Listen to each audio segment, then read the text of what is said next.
SV6 news కు స్వాగతం. ముందుగా హెడ్లైన్స్. కేంద్ర కేబినెట్ కీలక నిర్ణయాలు. ఈడీ విచారణకు హాజరైన మాజీ మంత్రి కేటీఆర్. ఢిల్లీలో కాంగ్రెస్ పార్టీని అధికారంలోకి వస్తే హామీలు అమలు చేయించే బాధ్యత నాది, సీఎం రేవంత్ రెడ్డి. అదే నా గోల్, నిరంతరం పనిచేస్తా సీఎం చంద్రబాబు. ప్రధానమంత్రి నరేంద్ర మోదీ అధ్యక్షతన కేంద్ర కేబినెట్ గురువారం సమావేశమైంది. ఈ సందర్భంగా పలు కీలక నిర్ణయాలను కేంద్ర కేబినెట్ ఆమోదముద్ర వేసింది.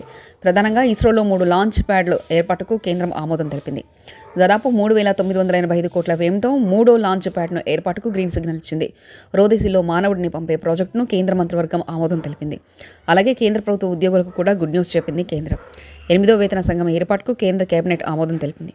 త్వరలో వేతన సంఘం చైర్మన్ను నియమించనున్నట్లు కేంద్ర మంత్రి అశ్విని వైష్ణవ్ ప్రకటించారు. ఢిల్లీ అసెంబ్లీ ఎన్నికల వేళ కాంగ్రెస్ హామీలు. ఢిల్లీ అసెంబ్లీ ఎన్నిక వేళ కాంగ్రెస్ తరఫున 2 గ్యారెంటీలను ప్రకటించిన సీఎం రేవంత్ రెడ్డి. ఢిల్లీ పీసీసీ అధ్యక్షుడు దేవేంద్ర యాదవ్, కాంగ్రెస్ నేతలు ఢిల్లీలో కాంగ్రెస్ అధికారంలోకి వస్తే 300 యూనిట్ల వరకు ఉచిత విద్యుత్, 500 రూపాయలకి గ్యాస్ సిలిండర్ ఇవ్వనున్నట్లు ప్రకటించారు సీఎం రేవంత్ రెడ్డి. మోదీ, కేజ్రీవాల్ ఇద్దరు ఒకటే, పేర్లు మాత్రమే వేరు, ఇద్దరూ అబద్ధాలాడతారు. కాలుష్యంతో తెలంగాణ ప్రజలు ఢిల్లీకి రావాలంటే భయపడుతున్నారంటూ సీఎం రేవంత్ రెడ్డి వ్యాఖ్యానించారు. మోదీ और केजरीवाल में कोई अंतर नहीं है, नाम अलग अलग है, काम तो एक ही है, झूठ बोलने का काम. 3 बार वो प्रधानमंत्री बन चुका है, 3 बार ये मुख्यमंत्री बन चुका है. मगर दिल्ली के लिए क्या किया? आज दिल्ली में रहने का काबिल नहीं है. दिल्ली लोग तेलंगाना से आने के लिए डर रहा है. दिल्ली आने के लिए, भाई दिल्ली में गए तो हमको बुखार आ जाएंगे, दिल्ली में गए तो हमारा पूरा तबीयत खराब हो जाएंगे, दिल्ली से वापस आ गए तो फिर दवाखाना को जाना पड़ेगा. इसीलिए आज मैं दिल्ली जनता से मैं ये गुजारिश करने के लिए आया हूं इतना दूर कि कांग्रेस पार्टी ने जो वादा कर रहा है इस चुनाव में, वादा निभाने का जिम्मेदारी कांग्रेस पार्टी की है. तेलंगाना राज्य के मुख्यमंत्री मैं जिम्मेदार लेऊंगा, दिल्ली में कांग्रेस की सरकार बना दो. గుంటూరు, కడప జిల్లాలో సీఎం చంద్రబాబు పర్యటించనున్నారు. ఈ నెల 18న ఈ పర్యటన ఉండనుంది. గుంటూరులో వాట్సాప్ గవర్నెన్స్ సేవలను సీఎం ప్రారంభించనున్నారు. వేస్ట్ టు ఎనర్జీ ఫ్లాట్ను కూడా ప్రారంభిస్తారు. అలాగే కడప జిల్లాలో జరగనున్న స్వచ్ఛ భారత్ కార్యక్రమంలో పాల్గొంటారు. ఈ మేరకు ఆయా జిల్లాల అధికారులు ఏర్పాటు చేస్తున్నారు. ఈ విధంగా ఒక్కోటి కాకుండా ఎవ్వరికి ఫ్రీడమ్ లేకుండా రాష్ట్రానికి రావాలన్నా ఈ రాష్ట్రంలో పుట్టిన వాళ్ళు భయపడే పరిస్థితికి వచ్చారు. ఈ రాష్ట్రంలో పుట్టి ఇక్కడ ఇండస్ట్రీ పెట్టాలి అని పెట్టిన వాళ్ళు వేరే రాష్ట్రాలకు పారిపోయే పరిస్థితికి వచ్చి తరిమేసే పరిస్థితికి వచ్చారు. ఇలాంటి సోమని సంఘటనలు అవన్నీ పోవడం లేదు. ప్రజలకు ఒక్కసారి గుర్తు చేస్తున్నా. అయితే నేను ఆ రోజు చెప్పింది, అప్పటికే 14 సంవత్సరాల అనుభవం ఉంది, చేసినటువంటి చరిత్ర ఉంది, ప్రూఫ్ ఆఫ్ కాన్సెప్ట్ కూడా ఉంది. ఒక ఐటీ, ఒక ప్రూఫ్ ఆఫ్ కాన్సెప్ట్. 95లో ప్రారంభించిన ఐటీ ఈరోజు ప్రపంచంలో highest per capita income Telugu వారికి వచ్చే పరిస్థితికి వచ్చింది. హైదరాబాద్ నగరం ఇండియాలో నెంబర్ 1గా తయారై తెలంగాణ రాష్ట్రానికి హైయెస్ట్ పర్ క్యాపిటా ఇన్కమ్ చేకూర్చే పరిస్థితికి వచ్చింది. ఇలాంటివి కోకొల్లలు. ఆ అనుభవంతో నేను ఆ రోజు ప్రజలకు ఒకటి చెప్పాను, సంపద సృష్టిస్తాం, ఆదాయాన్ని పెంచుతాం.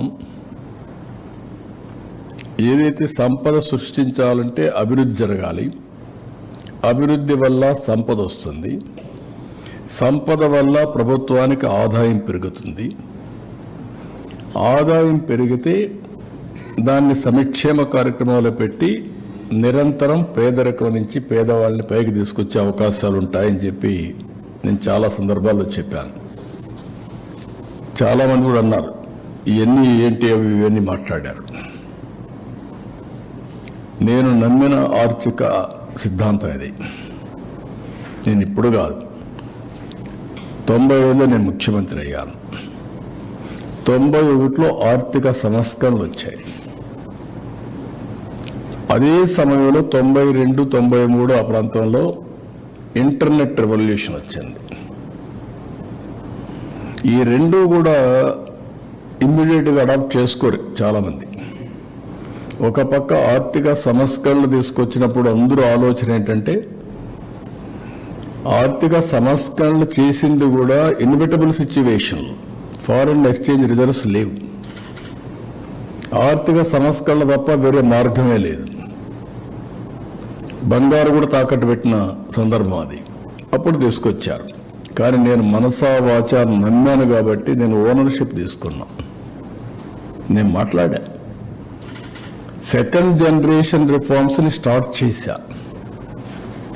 అందుకే మీరు చూస్తే ఈరోజు ఇన్ఫ్రాస్ట్రక్చర్ ఆల్ రిఫార్మ్స్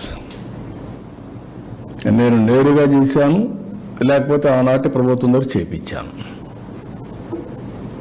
ఒక పవర్ సెక్టర్ రిఫార్మ్స్ అని తీసుకొచ్చి, అందుకే ఎన్నో సందర్భాలు చెప్పాను, పవర్ సెక్టర్ రిఫార్మ్స్ తీసుకొచ్చి రాష్ట్రానికి వెలుగులు ఇచ్చాను. నేను అధికారాన్ని కోల్పోయాను. దట్ 2004. ఆ రోజు నేను కానీ దాన్ని కాంప్రమైజ్ అయ్యి ఉంటే ఓడిపోయాడు కాదేమో, అది వేరే చరిత్ర. అది విమానాశ్రయాలకి ఓపెన్ స్కై పాలసీ తీసుకొచ్చాను. ఫస్ట్ ఇండియాలో ఓపెన్ స్కై పాలసీలో ఫస్ట్ ఫ్లైట్ ఎమిరేట్స్ దుబాయ్ నుంచి హైదరాబాద్. గ్రీన్ ఫీల్డ్ ఎయిర్పోర్ట్లకు శ్రీకారం చుట్టాం. అది కూడా మీరు చూస్తే first airport Hyderabad green. Formula ఈ కార్ రేసులో మాజీ మంత్రి కేటీఆర్ ఈడీ విచారణ కొనసాగుతుంది. దాదాపు 2:30 గంటలకు కేటీఆర్ను ఈడీ అధికారులు ప్రశ్నిస్తున్నారు. ఈరోజు సాయంత్రం వరకు మాజీ మంత్రి విచారణ కొనసాగనుంది. ఫార్ములా ఈ కేసులో ఏసీబీ నమోదు చేసిన ఎఫ్ఐఆర్ ఆధారంగా ఈసీఐఆర్ను ఈడీ నమోదు చేసింది. ఈ క్రమంలో మొదటిసారి కేటీఆర్ను ఈడీ ప్రశ్నిస్తుంది.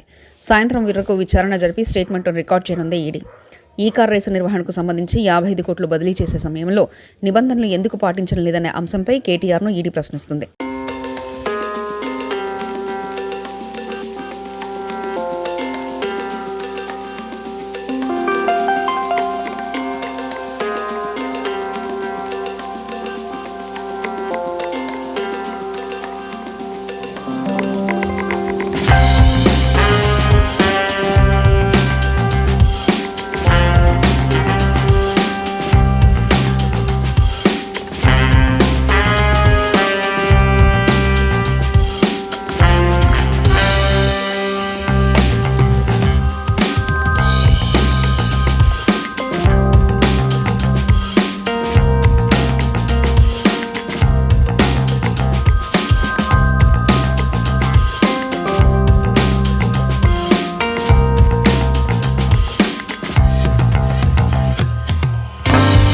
కృష్ణానది జలాల పంపిణీ విషయంలో ఆంధ్రప్రదేశ్ ప్రభుత్వానికి బిగ్ రిలీఫ్ లభించింది. నీటి వాటాల పంపిణీపై కృష్ణానది జలాల ట్రిబ్యునల్లో ఉపశమనం లభించింది. ఈ విషయంలో ఏపీ వాదనలతో ట్రిబ్యునల్ ఏకీభవించింది. 2023 ఆర్డినెన్స్ ప్రకారం నీటి కేటాయింపులపై విడివిడిగా వాదనలు వినేందుకు ట్రిబ్యునల్ సమ్మతి తెలిపింది. ఫిబ్రవరి 19, 20, 21 తేదీల్లో 3 రోజుల పాటు రాష్ట్ర వాదనలు వినేందుకు ట్రిబ్యునల్ అంగీకారం తెలిపింది. 1500 కోట్ల విలువైన 85 ఎకరాల భూమిని రేవంత్ రెడ్డి ప్రైవేట్ కంపెనీకి కట్టుబెట్టాడు. కావాలంటే కేంద్రం దగ్గర తాకట్టు పెట్టుకోవాలి, కానీ రేవంత్ రెడ్డి భూమిని ప్రైవేట్ కంపెనీకి ఎలా ఇచ్చాడు? బీజేపీ ఎంపీ రఘునందన్ రావు విమర్శ. 1200 నుంచి 1500 కోట్ల రూపాయల విలువైనటువంటి 85 ఎకరాల బిలా దాఖల్ భూమి. ఈ భూమి ఎవరిది కాదు. ఎవరిది కాదు భూమి అంటే కోకాపేటలో కేసీఆర్ అమ్మినట్టు నువ్వు కూడా అమ్ము రేవంత్ రెడ్డి. పైసలు లేవు కదా రైతు భరోసాకి. మొన్ననే 400 ఎకరాలు కుదబెట్టి 10,000 కోట్లు తెచ్చుకున్నావు కదా కేంద్రం దగ్గర. గట్ల చేయాలి కానీ ఒక ప్రైవేట్ కంపెనీకి ఎట్లు ఇస్తావు? లేదు నిజంగా మీది ఇందిరమ్మ రాజ్యమే అయితే నిన్న ఆఫీస్ ఓపెన్ చేసిన కాడ ఏదో చెప్పినావు కదా, మేము పేదోళ్ళ కోసం 140 ఏళ్ళ కోసం కష్టపడ్డామని. అగో 3 తరాలుగా భూమిని అమ్ముకున్న గిరిజన బిడ్డలకి పట్టాలిప్పి ముఖ్యమంత్రి చేతనైతే పైసలున్న నీ మంత్రులు పోలీసులకు చెప్పి అర్ధరాత్రి అపరాత్రి అని లేకుండా 3 రోజుల నుంచి కన్స్ట్రక్షన్ చేస్తూ ఉంటే వెర్ ఈజ్ యువర్ ఇంటెలిజెన్స్ ముఖ్యమంత్రి గారు? ఏ మంత్రి కబ్జా చేస్తున్నాడు? ఏ మంత్రి ఆ కంపెనీ వాళ్ళకి సపోర్ట్ చేస్తూ ఉన్నాడు? ఎందుకు బిలా దాఖలా భూమి వేరే వాళ్ళ పేరు మీదకి పోతుంది అనేది ఒకసారి ఆలోచించుకోవాలి. మోహన్ బాబు యూనివర్సిటీలో బుధవారం జరిగిన పరిణామాలపై నటుడు మంచు మనోజ్ చంద్రగిరి పోలీస్ స్టేషన్లో ఫిర్యాదు చేశారు. గుర్తు తెలియని వ్యక్తులు తనతో పాటు భార్య మౌనికపై దాడి చేశారని ఫిర్యాదులో పేర్కొన్నారు. అనంతరం మీడియాతో మాట్లాడిన ఆయన తనకెవరితోనూ గొడవలు పెట్టుకునే ఉద్దేశం లేదని స్పష్టం చేశారు. తన సన్నిహితులను బెదిరింపులకు గురి చేస్తున్నారని ఆరోపించారు. మీడియాతో మాట్లాడుతుండగా మనోజ్ ఒక్కసారిగా కడుపు నొప్పితో బాధపడ్డారు. దీంతో ఆయన భార్య మౌనిక కన్నీరు పెట్టుకున్నారు. నా నాతో తిరిగేవారు నా ఫ్రెండ్స్ హీరోలు కొన్నాడు అన్న నేను హీరో ఫ్యాన్ అన్నా, నేను ఆ హీరో ఫ్యాన్ ఇంకో అన్న కలిపి అంటే నీకు కనిపిస్తుంటుంది తీసుకెళ్ళి, అది హెల్తీగా ఉంటుంది. కానీ ఇక్కడ ఏమైంది, నాతో ఏదైనా ప్రాబ్లం ఉంటే నన్ను కూర్చొని పెట్టుకోవాలి. నేను ఎక్కడికి పారిపోవట్లేదు. ఫస్ట్ రోజు హైదరాబాద్ గొడవ నుంచి ఈ రోజు వరకు నేను వస్తున్నాను, కానీ నేను పారిపోవట్లేదు. చీకట్లో కూర్చొని చెట్ల వెనకాల దాక్కుని చక్కెర పోయడాలు, ఈ బ్యానర్లు ఇప్పించడాలు, వీళ్ళు ఏం తప్పు చేశారు, వీళ్ళ అభిమానాన్ని చూపించేటప్పుడు వాళ్ళ బ్యానర్లు చూస్తే ఓకే చిన్న విషయం.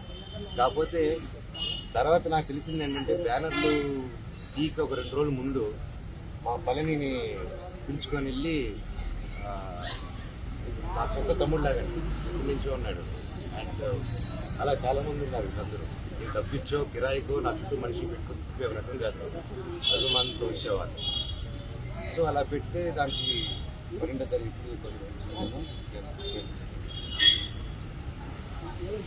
12, 11, 12 అలా పిలిచారండి. పండగకి 2-3 రోజులు పిలిచి మనోజ్ వస్తున్నాడా, వస్తే నువ్వు కూడా ఉండకూడదు, ఏమీ చేయకూడదు, ఎవరు వెళ్ళకూడదు అని.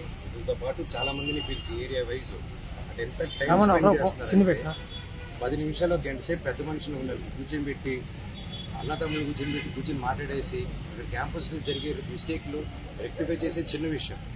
కాకపోతే నేను క్యాంపస్లో నేను అడిగే క్వశ్చన్స్, నేను ఏది ఇప్పుడు హాస్టల్స్లో జరిగే విషయం, ప్రైవేట్ హాస్టల్స్ ఏది అడిగినా అటు నుంచి డబ్బు రావడం అయిపోతుంది, క్యాష్ రావడం అయిపోతుంది. సో ఇదే నాకు బాధ.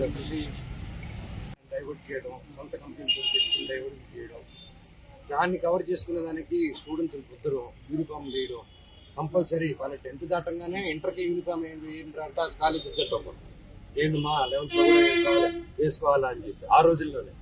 ఈ రోజుల్లో పెద్ద ఇంజనీరింగ్ వాళ్ళందరికీ యూనిఫామ్, వాళ్ళు అది కరెక్ట్గా 2 వాటికి ఎంచుకోతున్నారు. అది ఎక్కడ నార్త్ ఇండియా నుంచి తీసుకొచ్చారు, అక్కడ ఏదో పేరెంట్ సరే. సో ఇన్ని జరుగుతుంది. నేను అడిగితే కొంచెం కూడా దాని గురించి కాకుండా వీళ్ళు బెదిరియడం, వాళ్ళని బెదిరియడం. నేను ఈసారి ప్రతి పండుగకి వస్తాను.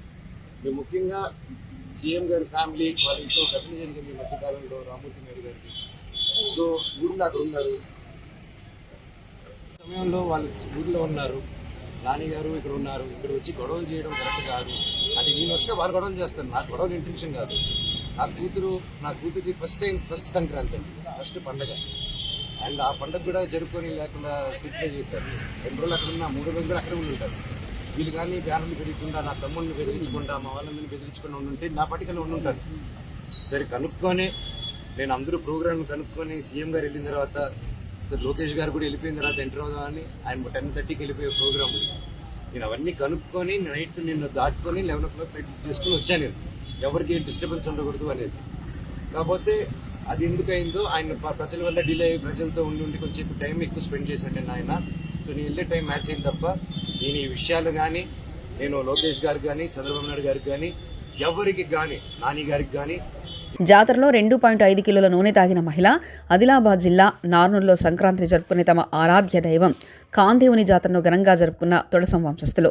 ఆనవాయితీగా వస్తున్న ఆచారం ప్రకారం జాతరలో 2.5 కిలోల నువ్వుల నూనె తాగిన నాగుబాయి చందు అనే మహిళ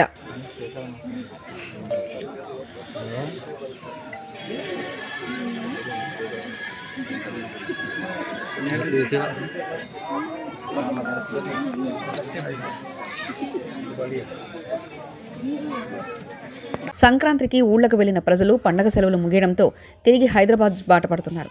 వాహనాలన్నీ మహానగర వైపు వస్తుండటంతో నగరం నలుమూలలో రద్దీగా మారాయి. నల్గొండ జిల్లా చిట్యాల వద్ద వాహనాలు 2 కిలోమీటర్ల మేర నిలిచిపోయాయి.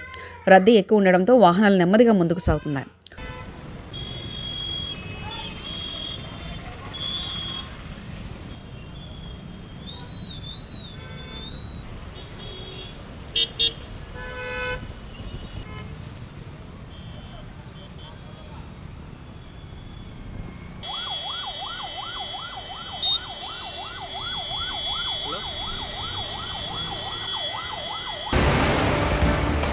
కేంద్ర కేబినెట్ కీలక నిర్ణయాలు. ఈడీ విచారణకు హాజరైన మాజీ మంత్రి కేటీఆర్. ఢిల్లీలో కాంగ్రెస్ పార్టీని అధికారంలోకి వస్తే హామీలు అమలు చేయించే బాధ్యత నాది, సీఎం రేవంత్ రెడ్డి. అదే నా గోల్, నిరంతరం పనిచేస్తా సీఎం చంద్రబాబు. ఇవి బులెటిన్ విశేషాలు. చూస్తూనే ఉండండి SV6 న్యూస్.